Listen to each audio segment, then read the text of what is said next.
Revenons, si vous le voulez bien, sur la question du droit des fidèles. À la question « Qu'est-ce que le fidèle est en droit d'exiger de l'Église ?», vous répondez « la vie éternelle ». Est-ce que vous pouvez développer ? Oui, c'est dans la capsule précédente, on a dit que l'Église proposait le salut.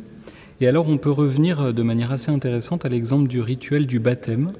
Quand un adulte est baptisé, la première question que le prêtre lui pose, c'est « Que demandez-vous à l'Église ?» Et le futur baptisé répond « La foi ». Et le prêtre lui demande à nouveau « Et qu'est-ce que vous apporte la foi ?» Et le futur baptisé répond « La vie éternelle ». Le but de l'Église, c'est vraiment de donner le salut de Dieu, de permettre cette entrée dans le royaume de Dieu. On est croyant et on croit à la vie éternelle. Et donc l'Église, elle va à la fois proposer cette foi qui conduit au salut, et à la fois elle va développer, non pas respecter seulement, mais développer la dignité de la personne humaine. Et en Dieu, pour le croyant, la dignité de la personne humaine, c'est revenir à ses droits naturels qu'il vit ici-bas, et en même temps vivre des droits que Dieu lui donne, c'est-à-dire ce salut que Dieu lui propose.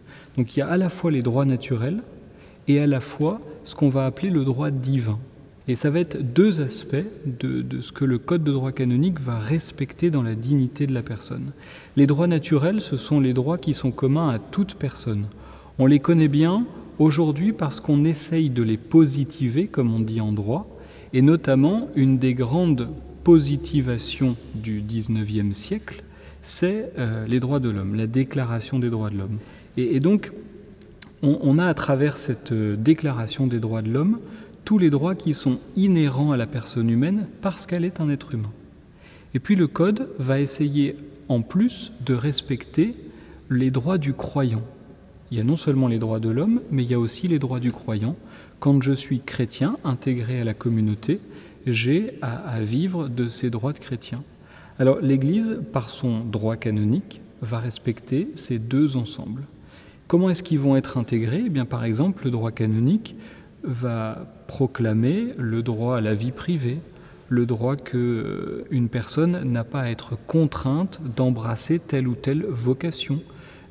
L'Église, par exemple, dans le droit du mariage, sera extrêmement attentive à la liberté de la personne. Elle n'a pas à se voir imposer tel mariage ou telle vocation.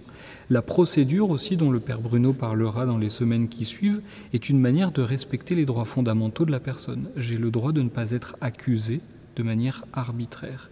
Et donc tout cela va être pris en compte par le droit canonique. Donc peut-on dire que le droit canonique est construit sur des droits qui préexistent à l'Église elle-même ? Qui préexistent à l'Église elle-même en tant que la personne est homme. Et avant d'être baptisé, le fidèle, c'est un homme. Et de par son humanité, oui, il a des droits et des devoirs qui sont inhérents à sa personnalité et que l'Église a à respecter parce que ces droits, nous le croyons, proviennent de Dieu lui-même, de par notre nature d'être créé. C'est pour ça que les droits de l'homme, comme on dit aujourd'hui, sont inhérents à toute personne qui naît sur cette terre, quelle que soit sa condition, quelle que soit sa culture, quel que soit son âge. Ils sont préexistants à tout système juridique, qu'il soit étatique ou ecclésial.